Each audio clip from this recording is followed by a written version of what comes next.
Bueno, muy buenas noches a todos. Muchas gracias al Magister Bustamante. Antes de comenzar, quiero agradecer principalmente a los coordinadores de este evento de conversatorios en el INEAM por haberme invitado a realizar esta presentación de este trabajo. A la doctora Nancy Orellana, que no está presente, pero muchísimas gracias por su invitación, y al curador también de este museo, que es el Magister Marco Bustamante. Y bueno, para mí es una gran alegría estar acá en el INEAM, porque este es un segundo hogar que tengo. Aquí aprendí y empecé a hacer estos trabajos sobre la etnografía desde hace muchos años, precisamente acá, y es muy lindo estar aquí de nuevo, no solo en mi condición de investigadora adscrita, sino también aquí en este conversatorio para poder presentar todo este nuevo trabajo. Bueno, he denominado esta ponencia, este conversatorio, conociendo la escritura etnográfica andina, la decodificación de la pieza de cuero CSPDMLP. Primeramente conociendo, porque creo que esta escritura, este sistema escriturario no es muy conocido en nuestro medio. A pesar de los trabajos de difusión que se han hecho en estos años, todavía nos parece algo que una escritura que no es muy conocida, pero ahora vamos a tener un pantallazo general de lo que es todo esto. Y bueno, como en una parte principal también está la decodificación que vamos a ver sobre esta pieza. La siguiente, por favor. Aquí, bueno, lo que vamos a ver, aquí tenemos el plan de exposición. Lo que vamos a tener primeramente es una introducción. Vamos a hablar de lo que es la etnografía. Si bien esta escritura, estos cueros, estos discos nos parecen algo extraños, mucho más el término de etnografía, pero vamos a ver de qué se trata. Vamos a ver también, entrando a lo que es la decodificación, esos trabajos que se han hecho, viendo un poco de la transcripción, la decodificación y, bueno, vamos a ver ya a mayor detalle lo que ha sido la decodificación de la pieza CSPDMLP. Y por último, las conclusiones de este trabajo. Bueno, aquí vamos a hablar un poquito de lo que es esta escritura. Como podrán ver, esta escritura es muy particular. Aquí tenemos una pieza de cuero que es procedente de la zona de Tucultapi, de Potosí, una comunidad de Potosí.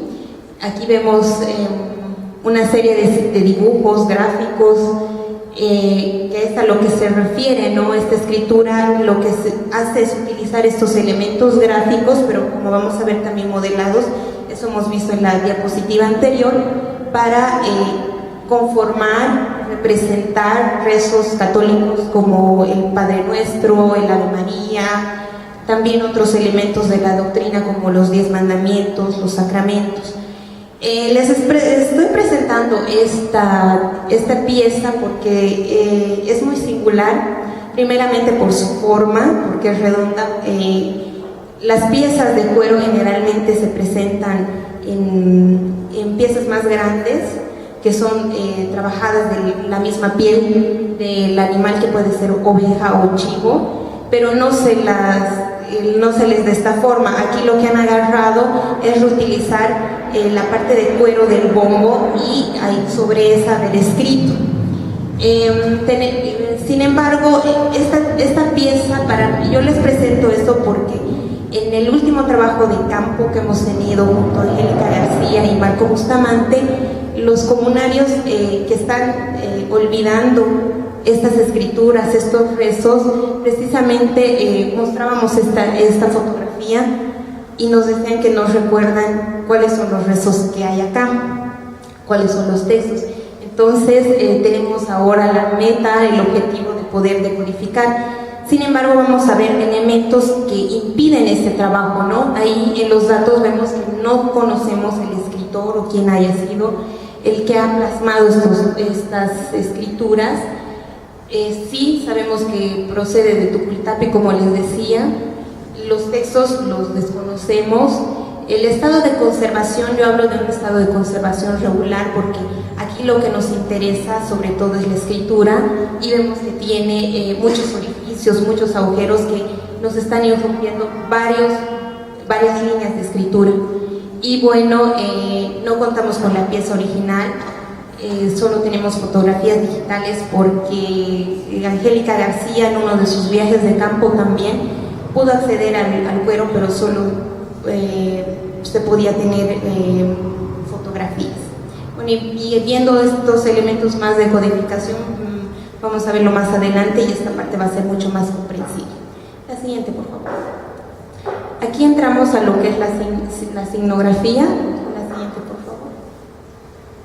Y bueno, sobre esta escritura, desde la parte académica vamos a encontrar bastantes denominativos, no solamente uno. Hablamos, por ejemplo, de lo que es la escritura jeroglífica andina, que es algo que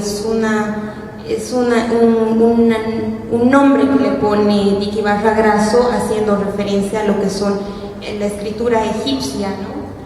También habla de una escritura indígena andina, ya dando más a entender que esta escritura es propia, este sistema es propio más de las zonas donde están comunarios, comunidades, no sería de la zona citadina. Hablamos en general de una escritura ideográfica andina, también por los elementos de los signos, ¿no? Porque aquí vamos a encontrar signos pictográficos, ideográficos y también fonográficos, ¿no? Hablo de una pictografía cuando, por ejemplo, se dibuja un elemento, vamos a imaginar una casa para representar ese significado, ¿no? Dibujo una casa y me rememora a eso mismo, a una casa.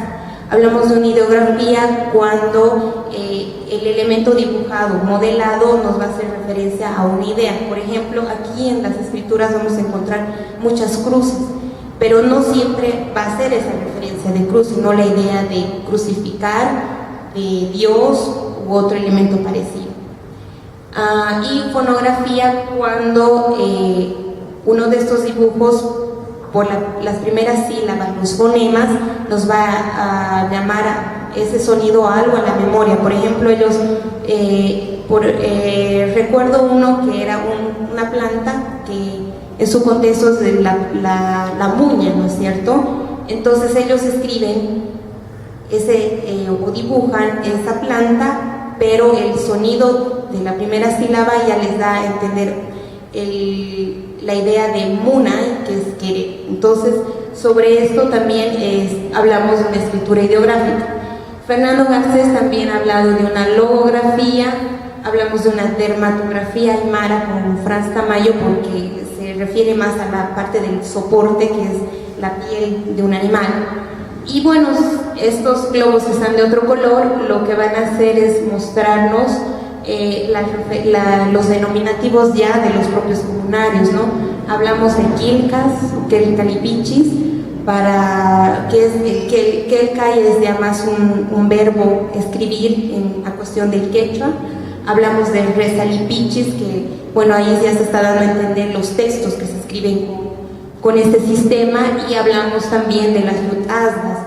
En Vitiche, por ejemplo, nos hablaban y nos decían, porque nosotros teníamos referencia de que las yutazgas eran los discos de barro, pero en la zona de Vitiche nos decían no, yutazgas es esto que hacemos con dibujos. Entonces es la idea de utilizar la pintura que está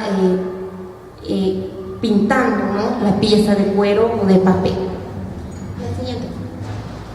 Bueno, desde mis trabajos yo sí acuñé este nuevo término, signografía, porque recuerdo cuando trabajaba en mi tesis de licenciatura con la subcolección Osvaldo Sánchez de acá del museo, me parecía interesante, ¿no?, ver toda esta variedad de signos, pero hablar de una ideografía no me parecía del todo correcto, porque teníamos pictografía por un lado, teníamos fonografía, y la ideografía estaba por su significado solo representando algunos de los signos. Entonces, desde el enfoque de la semiótica, lo que me parecía mejor era hablar de signos en general. Entonces hablamos de la primera partícula, que es el signo, y ya entendiendo la parte más gráfica, más morfológica, viendo la etimología del grama, ahí se nos ocurría, ¿no?, hablar de un signograma, signografía, y así acuñamos este término. La siguiente. Bueno, entrando un poquito más a lo que es esta escritura, vamos a ver algunas referencias de lo que es el contexto histórico. De momento no se sabe si este sistema escriturario es propio del periodo prehispánico o colonial. Todavía eso es un elemento de debate actual. Sin embargo, tenemos referencias en crónicas coloniales de que sí había estos elementos pintados, dibujados. Aquí tenemos varias citas. También hay que entender que las culturas prehispánicas tienen muchos elementos iconográficos, ¿no? Aquí estamos en un museo y es un lugar de mucha referencia donde vemos piezas de cerámica, líticos, textiles que tienen mucha iconografía. Entonces, si aquí me permiten, vamos a leer una de las referencias, que es la de Joseph de Acosta en la crónica Historia Natural y Moral de las Indias del año 1590, que dice, ¿no? Por la misma forma de pinturas y caracteres vi en el Perú escrita la confesión de todos sus pecados, un indio trata para confesarse pintando cada uno de los 10 mandamientos por cierto modo y luego allí haciendo ciertas señales contra aquel mandamiento. Ahí ya nos está mostrando, no como los indios, que era el denominativo que se les daba a las personas, a los indígenas, ya utilizaban estos elementos pintados, ideografías, signografías, para justamente en ese contexto religioso utilizar para representarnos, ¿no?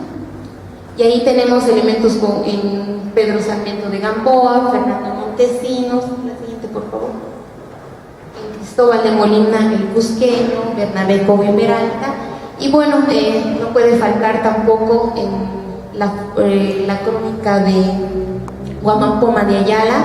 Ahí tenemos una referencia del capítulo de los ídolos, Bacavilca Inca, donde vemos al Inca precisamente rezando a estos idolillos, estas figuras modeladas que están dispuestas en círculo a manera de discos de barro, como se tiene en esta escritura. La siguiente. Aquí entramos un poquito más al contexto ritual de uso de estas escrituras. Vamos a ver que primeramente, como ya les adelantaba, esta escritura se utiliza para representar rezos católicos y otro tipo de textos de la doctrina, pero también como medio didáctico, ¿no? Ahí vamos a encontrar que los comunarios en estas comunidades andinas lo que hacen es nombrar, dependiendo de la comunidad, un maestro doctrinero o una maestra. Ellos tienen la labor de enseñar estos rezos principalmente a los niños, pero ahora también a los adultos, utilizando este tipo de elementos, ¿no? Ahí tenemos cómo van utilizando, porque para ellos también hablamos de una forma didáctica, pero también hemotécnica, porque también ellos van recordando los rezos para poderlos enseñar. Esto lo hacen previo a una celebración, porque esto, como podrán ver, está relacionada, ¿no?, a lo que es la celebración de Pascuas, ¿no? Lo que nosotros más conocemos como Semana Santa, para ellos es las Pascuas. Lo que hacen ellos es rezar, aprender estos rezos, y el Viernes Santo por la noche ellos se reúnen en sus capillas. Después van ya cuando están todos reunidos dentro de la capilla, van rezando de una manera muy particular, porque es una forma cantada, eso lo vamos a ver más adelante, y también salen en procesiones por la noche. Entonces, a través de estos rezos, lo que ellos piensan es que están pidiendo lluvias, están solicitando lluvias. Hay que entender también que no estamos hablando de sociedades agrícolas, y para ellos es muy importante tener lluvia para los cultivos principalmente. Ahí vamos a ver unas referencias en fotografías de la zona de San Lucas.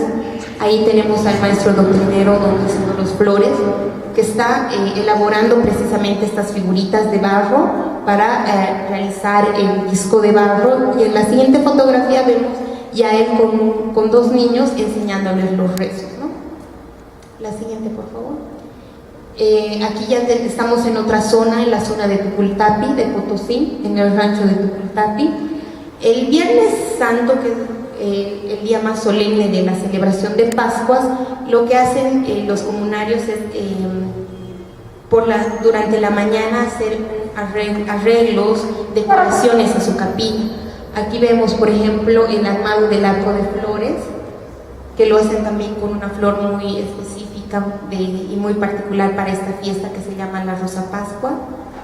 Y después de haber decorado interior y exteriormente a la capilla, lo que hacen es recibir a un religioso que va a celebrar la misa de Semana Santa, ¿no? Ahí tenemos en la segunda fotografía a una religiosa y a todos los comunarios reunidos, y adentro ya podemos ver, ¿no?, el arco ya armado.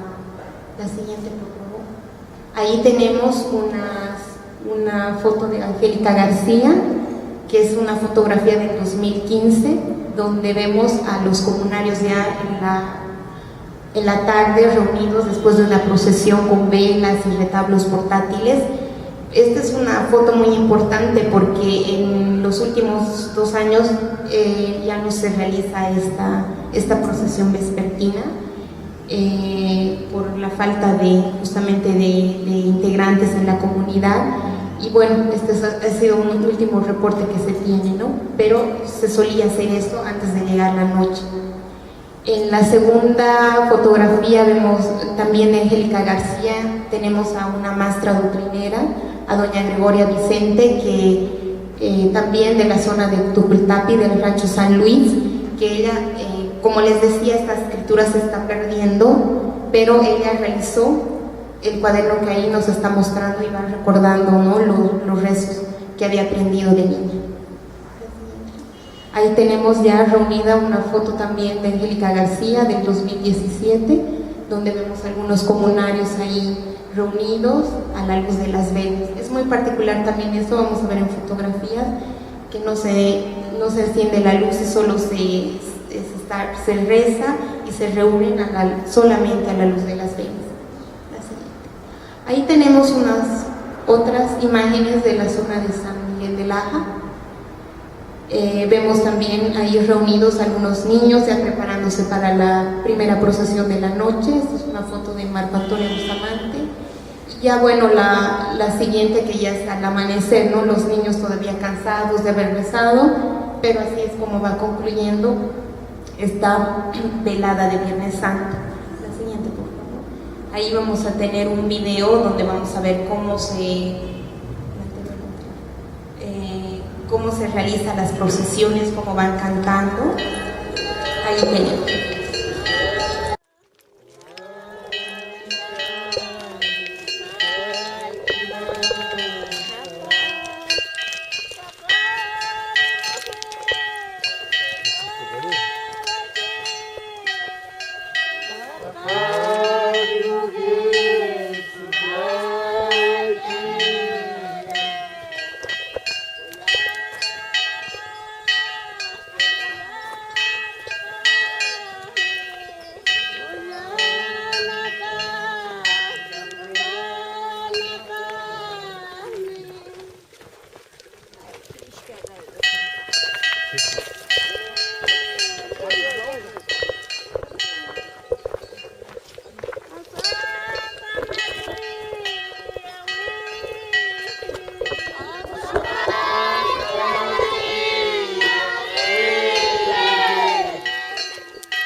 Pacha.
Es de esa manera que se realiza, ¿no?, esta festividad de Pascuas, y ahí es donde podemos ver la utilización de esta escritura y los rezos.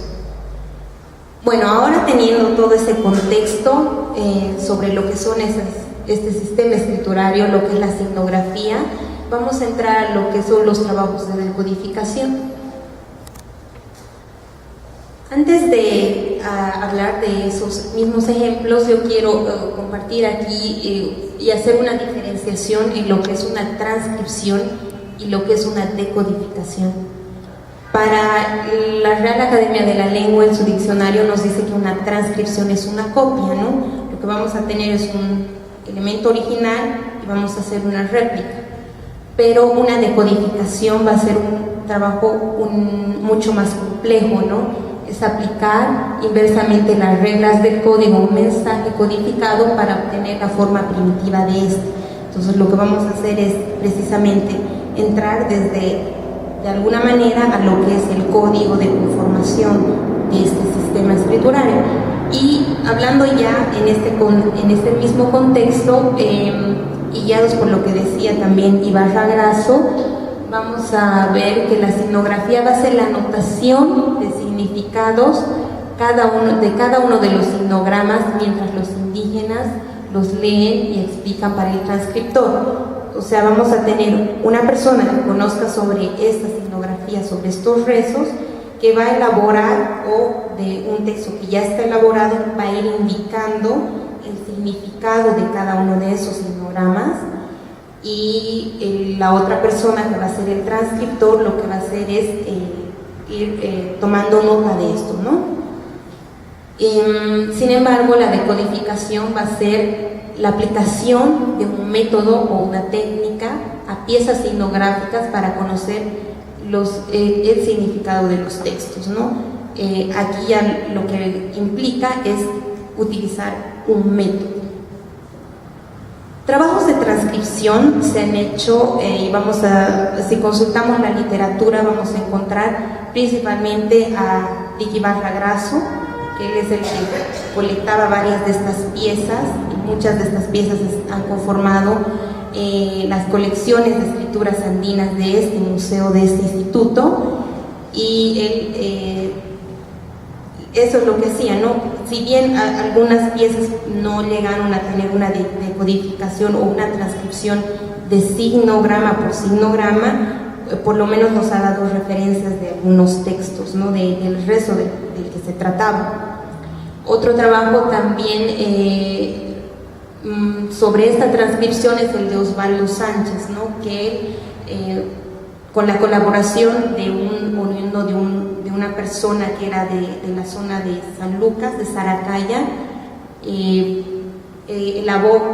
estaba elaborando piezas de cuero y también de papel, mientras don Osvaldo lo que hacía era hacer esa transcripción, ¿no? Y bueno, también trabajos últimos de Fernando Garcés, como vamos a ver en adelante, pero aquí tenemos una pieza, bueno, una muestra, un ejemplo de esa transcripción de la subcolección Osvaldo Sánchez, de la que comentaba. Ahí tenemos el rezo Diosapunche, donde vemos, ¿no?, ya enumerado cada uno de los signogramas y su significado, pero también su traducción en quechua y en castellano.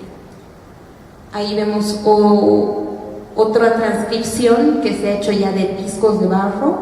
Esto lo hace Fernando Garcés, de esta pieza que tiene el rezo Mama Santa Iglesia, que lo hizo justamente cuando él conversaba, ¿no?, con el maestro Pontori.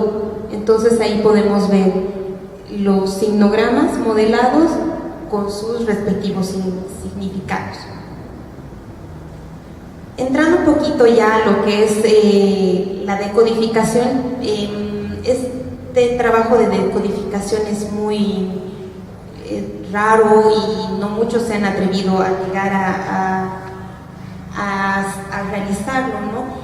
Y revisando lo que se tiene escrito sobre estas escrituras, no encontramos un trabajo de decodificación como tal, solamente este que está presente en el libro de Vicky Barra Grasso, Ibarra Grasso le dedica un capítulo entero a lo que es el desciframiento de Franz Tamayo. Y tenemos aquí la pieza y aquí una cita que nos facilita más entender lo que ha sido este desciframiento. Dice: un trabajo de desciframiento de las escrituras jeroglíficas andinas que debemos considerar como verdaderamente extraordinario, pues el medio del que se valió fue puramente el análisis de los signos realizado en base al sistema de desciframiento de las escrituras mexicanas. Ahí vamos a ver que Franz Tamayo lo que hizo es utilizar ya un método que se había utilizado con la escritura azteca, que era el método que utilizó Eduardo Seller, y lo mismo aplicó para un cuero en el cual no tenía mayor información. Esto ya lo hizo en 1911, un trabajo que fue publicado en diferentes días del periódico El Diario, y aquí vemos que utilizando esta metodología pudo llegar a encontrar los significados y dar referencia de algunos también que le parecían muy particulares, ¿no? Los textos que él ha logrado descifrar son los 10 mandamientos, las obras de misericordia y los artículos de fe. Él también explica, ¿no?, que el texto era mucho más, el cuero tenía mucho más textos, pero que logró llegar a esos 3 rezos. Bueno, entramos a lo que es la pieza CSPDM-LP y el método comparativo de decodificación.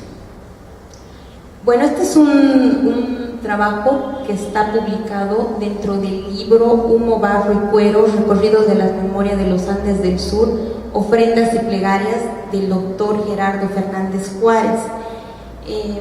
Está publicado, se ha publicado este año en el mes de marzo, las ediciones son Aviala de Quito, y el texto lleva el nombre Anexo metodológico de codificación de la pieza CSPDM-LP con escritura signográfica del Museo Pedro Domingo Murillo de La Paz.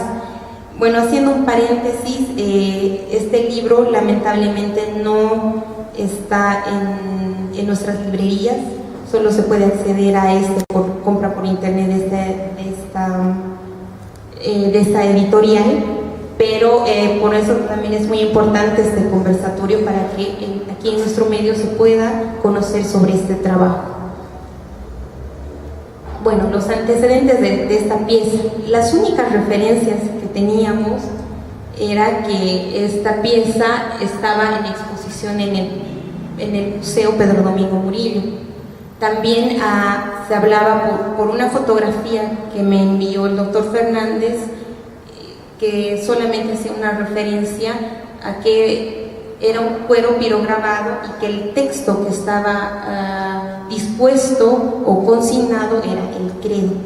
Mayores informaciones no tuvimos. Bueno, con las fotografías otorgadas pudimos hacer una breve descripción inicial, que sí, por la forma que tiene esta pieza, correspondería a una piel de oveja, por la forma irregular, ¿no? Se nota la forma del animal. Tiene ausencia de patas, pero tal vez sí ha quedado un poco de la pata inferior de izquierda. Tenemos 15 líneas inscritas en signografía. La parte superior vamos a ver que hay una especie de recorte que no sabíamos determinar a qué se debe, precisamente porque no hemos accedido a la pieza original, pero hablamos de un recorte porque los signogramas que están en esa parte aparecen recortados en mitades. Hay líneas de doblado, si pueden notar en la pieza hay una especie de cruz que se ha hecho por el doblado. Esto nos da también indicios de lo que conversaban en Tucultapi con Angélica García, y decía que el cuero, por ser de gran tamaño, se doblaba para que de esa manera reduciera en tamaño y se pudiera transportar. El estado de conservación, hablamos aquí de un estado de conservación bueno, porque si bien Hay elementos que no hacen visible a los signogramas, son propios de la misma pieza, ¿no? Porque estamos hablando de una pieza de cuero y hay que entender los elementos de proteínas y otros que tiene, por eso tiende a arrugarse, a tener esos colores, pero sin embargo las líneas, la escritura todavía se conserva. Bueno, aquí hemos tenido ciertas dificultades para empezar el trabajo de decodificación, primeramente porque no tuvimos acceso a la pieza original, ¿no? Y eso dificulta porque se podría, teniendo la pieza se podría hacer fotografías, hacer una mayor descripción, también mediciones y otro tipo de elementos, ¿no? Para poder lograr mayor información de la pieza. Solo teníamos 14 fotografías tomadas en los años 90 y estas tampoco eran originales, sino fueron digitales. Había ausencia de datos de registro, como han visto en la pieza que mostraba en la introducción, la pieza de cuero redondo, ahí también en el mismo contexto no se sabe el escritor, no se sabe en este caso la zona exacta, o sea, son elementos de registro que no se tiene. Y bueno, de esta manera hablamos de una pieza sin contexto. El método comparativo ha tenido 4 pasos. Hablamos de una mejora fotográfica, transcripción manual de los textos, una compilación de textos signográficos y también la comparación signográfica, que esto vamos a ver paso a paso.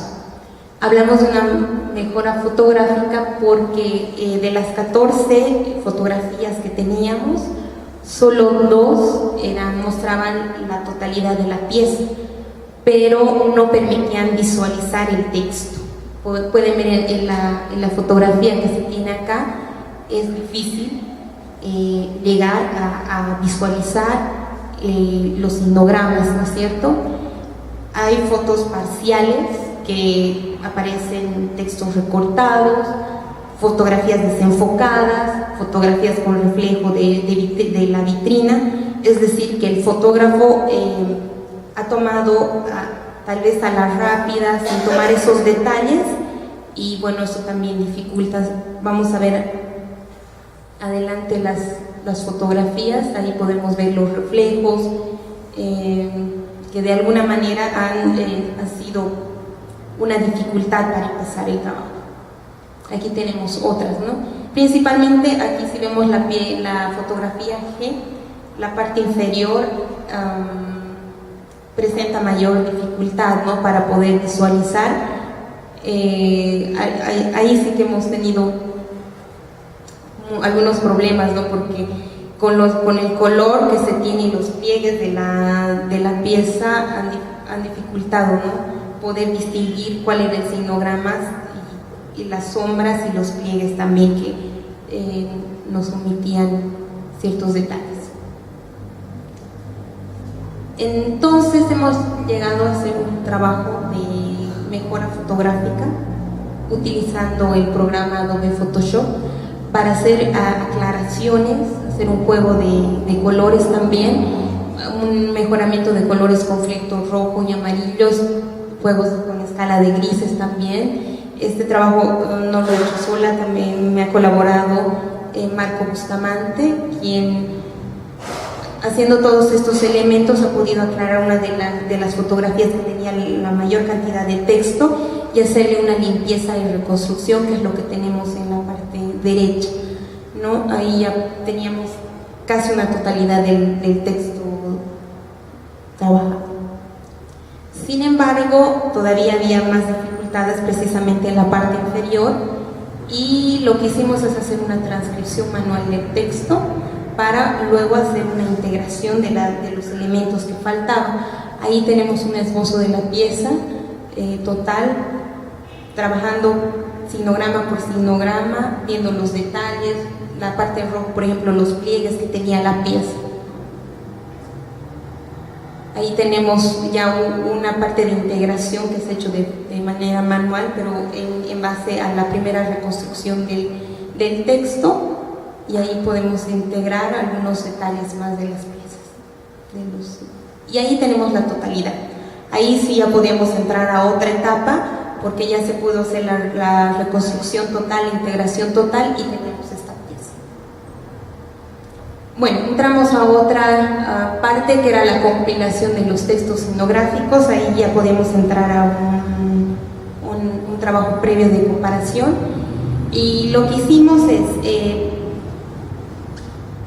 revisar toda la literatura que tenía piezas transcritas con esta escritura, y así utilizamos la escritura indígena andina de Vicky Barra Grasso, también escritura andina, pictografía y ideografía de cuero y papel de Liniam, que es el catálogo que se tiene acá de las piezas de la colección de escrituras andinas. Ahí tenemos la portada de los libros, que fueron los más utilizados. También el Picture in Fate, a facsimile edition of the Pictographic Quechua Catechism in the Huntington Free Library, que es otra muestra de todo un catecismo que tiene con esta escritura. El catecismo Diuswan Munanacuipi Causanapa, que también es un catecismo realizado por un sacerdote en la zona de Chuquisaca, y una pieza que se encuentra también en el tomo 3 de Tihuanán, Cuna del Hombre Americano, de Arthur Posnansky. Aquí lo que hicimos también es hacer una compilación de textos, pero ya también estando familiarizando y haciendo las reconstrucciones, ya teníamos cierta intuición de los textos que podrían ser. Entonces lo que hicimos primeramente, si nuestra referencia inicial era que los textos ahí estaba, entre ellos era el credo, hicimos una compilación de las piezas que tenían este texto y que se asimilaban, que tenían mayor similitud con la del cuero CSPDMLP. Y así también realizamos estas compilaciones con los 10 mandamientos, los artículos de la fe y las obras de misericordia. Ahí tenemos la comparación signográfica, cómo esta pieza se ha ido haciendo ese trabajo de comparación con las otras. Y entramos a los textos de las piezas CSPDMLP. Esta pieza tiene 4 textos que están dispuestos de abajo hacia arriba, como podemos ver en el gráfico. La disposición de lectoescritura es la horizontal o bustrofedón. ¿En qué consiste esta disposición? Es que se empieza de una esquina y al terminar la línea se sube a la siguiente línea y se va al lado contrario, ¿no? Si empezamos de izquierda, termina en derecha y empieza de derecha a izquierda, nuevamente de izquierda a derecha, siendo una forma serpenteada. Y esa es la misma forma que se tiene acá en este cuero. Y también pudimos determinar que el punto de inicio era el izquierdo inferior. Sin embargo, todo este trabajo de decodificación, si bien ha podido identificar los textos, no llega a realizarlo signograma por signograma. Lo que se ha hecho es hacer una comparación por grupos signográficos. ¿A qué me refiero con grupos? Es que se ha hecho una asociación de signos que entre todos, de 3, 4, 5 o más signos, podían representar un hilo. Entonces se ha hecho estas diferenciaciones. Aquí hablamos del primer texto, que son los artículos de la fe, que son el texto inferior. Lo hemos comparado con el dermatograma de Franz Tamayo y el Resalipichi de Arthur Posnansky. Ahí vemos un cuadro comparativo donde vemos cómo los signos de alguna manera se van pareciendo. Aquí que también en este rezo o en este texto hay que recalcar que Franz Tamayo hablaba y decía que cada uno de los artículos de la fe empezaba con un signo introductorio y eran las líneas seguidas de un hombre portando una cruz, una especie de C con puntos interiores y una cruz. que era una especie de introducción a lo que iba a ser el artículo. Y las líneas determinaban el artículo que era. Si era el artículo 3, se hacían 3 líneas. Y eso lo podemos ver en las otras piezas. Hay situaciones en las que se ha encontrado la totalidad de los signogramas para poder compararlos, pero en otras no. También hay que remarcar que en el dermatograma de Franz Tamayo, por ejemplo, hay partes que el escritor que haya hecho ese cuero ha omitido partes de los artículos, al igual que estaría sucediendo ese mismo fenómeno en la pieza CS, PDM, LP. Y ahí tenemos más comparaciones. Por ejemplo, el primero de este cuadro, vemos en cada uno un gráfico, un signograma de una especie de ave, ¿no? Que dice: el cuarto es creer que es Espíritu Santo. Esa ave nos estaría representando precisamente el Espíritu Santo. Y así fuimos haciendo esas comparaciones. Pasamos al siguiente texto, el texto 2, que son los 10 mandamientos.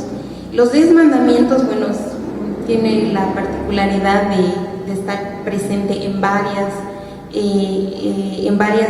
compilaciones, en varias piezas, ¿no? Y es el que hemos encontrado mucho más piezas para poder comparar. Aquí tenemos las hojas 7 de Karma, las páginas 6 y 7 del cuaderno de la Isla de la Luna, y que estos están presentes en el libro de Vicky Barra Grasso, y tenemos el cuero 1770 del Iñam, un cuero que está también en exposición en la Bretina de Escrituras. Aquí hemos hecho esas mismas comparaciones, los 10 mandamientos. Bueno, hay que remarcar que la hoja 7, para mostrar el número de mandamiento que es, utilizan también estas líneas, pero en el caso de la hoja 7 de Karma se han utilizado puntos. Sin embargo, los otros signogramas sí tenían mucha familiaridad, mucho parecido con las otras versiones. En este texto también hemos encontrado algunos fragmentos que no tienen comparación, ¿no? Como pueden ver, esas casillas que tienen guión, que no sabemos, no son fragmentos no identificados, y tal vez ha sido una especie de que en el momento al escribir la persona se estaba recordando y bueno, dejó algo completo, se ha confundido con otro rezo. Por eso no habría estas similitudes o algún otro grupo signográfico con el cual se parecería. Entramos al texto 3, que son las obras de misericordia. Este texto ha tenido mayores dificultades porque solo hemos encontrado una versión para poder hacer la comparación, que son las páginas 14 y 15 del cuaderno de la Isla de la Luna. Sin embargo, no hemos podido hacer una comparación tan fina como en los otros textos, y porque no había mucho con qué comparar, y había mucha diferencia también con esta versión de las páginas 14 y 15. Lo que hicimos es fragmentar, hacer grupos signográficos, como vemos acá, por líneas, según bien tomando en cuenta los espacios o algunos elementos que nos dieran una idea de dónde provocar la separación, y así pudimos hacer esas divisiones. Pasamos al siguiente. En este cuadro hemos visto el cuadro comparativo. Como podrán ver, encontramos solamente 3 grupos signográficos. Sin embargo, el primero sí podemos llegar a ver qué significado eran las obras de misericordia. Son 14 y ahí vemos 14 líneas. Sin embargo, de los otros no estamos seguros de cuál sería el significado en sí, pero por la parte gráfica, la parte morfológica nos daría ese parecido, ¿no? Y por ejemplo, en el fragmento del último cuadro, ahí vemos una especie de custodia que sería muy parecido a la que se tiene en la versión de las páginas 14 y 15, y también una línea, esa idea de alguien, de un difunto, ¿no? Y por estos por estas similitudes podemos llegar a decir que sí se estaría viendo las obras de misericordia. Tenemos el último texto, que es un texto no identificado. Este ha tenido todavía mayores problemas, mayores dificultades, porque, como hemos dicho, es un texto incompleto, tiene signos limitades, y se han podido notar en el esquema del texto reconstruido, los textos 1, 2 y 3 son contiguos. Sin embargo, para este hay un espacio, y este termina en la parte final, ¿no? Lamentablemente no se ha podido hacer una comparación. Llegamos a la parte de las conclusiones para finalizar. Aquí vemos que los textos de la pieza CSPDMLP, por sus características morfológicas e iconográficas, son parecidos a los textos de la zona del lago Titicaca.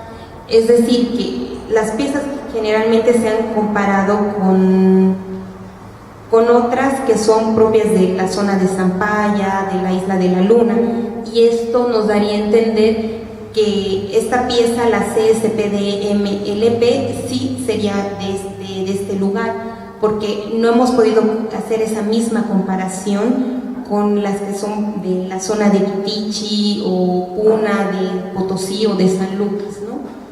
Entonces, daríamos a entender que se estaría reproduciendo estos textos en una lengua aymara y no en una quechua, y por eso habría esta diferenciación.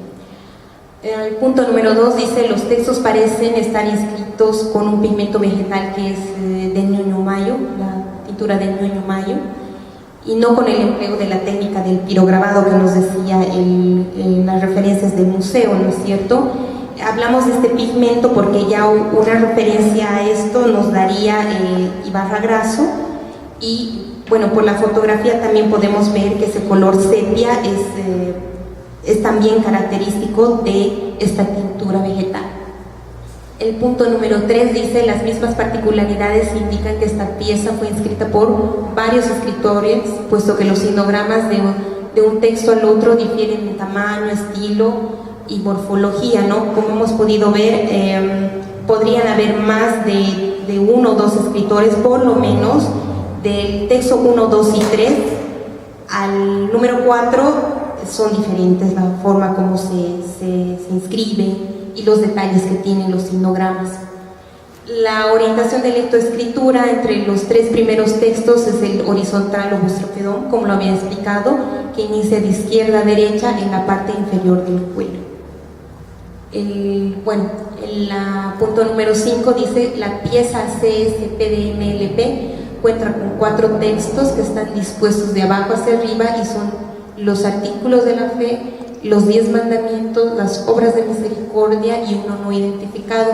Por tanto, ninguno corresponde al credo, como también era parte de las referencias del museo. En general, los textos signográficos presentan un signograma de finalización del texto, que puede ser 2 líneas verticales contiguas, una línea serpenteada, una especie de S o 2 curvas contiguas.